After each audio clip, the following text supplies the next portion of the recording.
તો મિત્રો આજે એક તમને એવી વાત લઈને આવી ગયો છું। ગામો પોલીસ સ્ટેશનમાં એક ગુનો નોંધાયો છે એ ફ્રોડ બાબતે।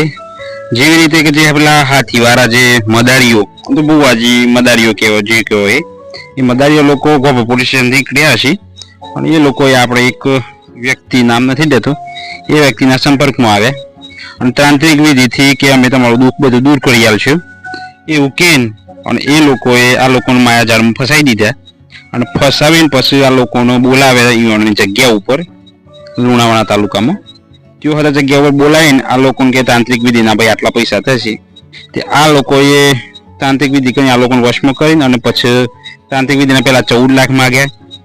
આ લોકોને વશમાં થઈ ગયેલા એટલે બાપ દીકરો બંને એટલે વશમાં થઈ ગયેલા હતા એટલે પછી બંને 14 લાખ પહેલા આપ્યા।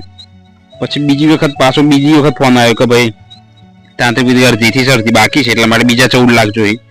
એટલે આ લોકો એટલા પેલા થઈ ગયા કે બીજી વખત 14 લાખ આલ્યા એટલે 14 28 લાખ થઈ ગયા ટોટલ। અને પછી ફેરીને એ લોકોએ 20 લાખ રૂપિયા માંગ્યા મદારીઓ લોકોએ જે આ બુવાઓનું કરતા હોય છે જે હાથીઓ લઈને કરતા હોય છે એ લોકોએ એમને 20 લાખ રૂપિયા માંગ્યા। એટલે એમની પત્નીને ખબર પડી કે તમે કેમ આટલા બધા પૈસા કઈ જગ્યાએ વાપરો છો એમને પતિને કીધું।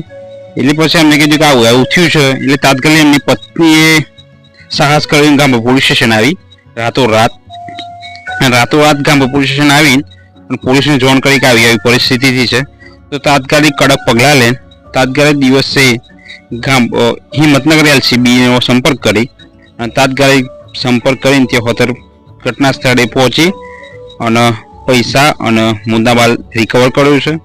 મુદ્દામાલમાં એક આરોપી ઝડપાયો છે કોબા પોલીસ સ્ટેશનમાં જે અત્યારે લાવેલા છે। અને બીજી વાત એક 28 લાખ રોકડ પ્રાપ્ત થયા છે 28,05,000 રૂપિયા જેવા જે આપણને પાછા મળ્યા છે। અને બીજા હતા એ લોકોએ વાપરી નાખ્યા કે જે કર્યા હોય કે આપણને ટોટલ 28 લાખ રૂપિયા પાછા મળ્યા છે। તો આ હવે કોઈ માયાજાળમાં ફસાશો નહીં એવું દરેકને વિનંતી છે।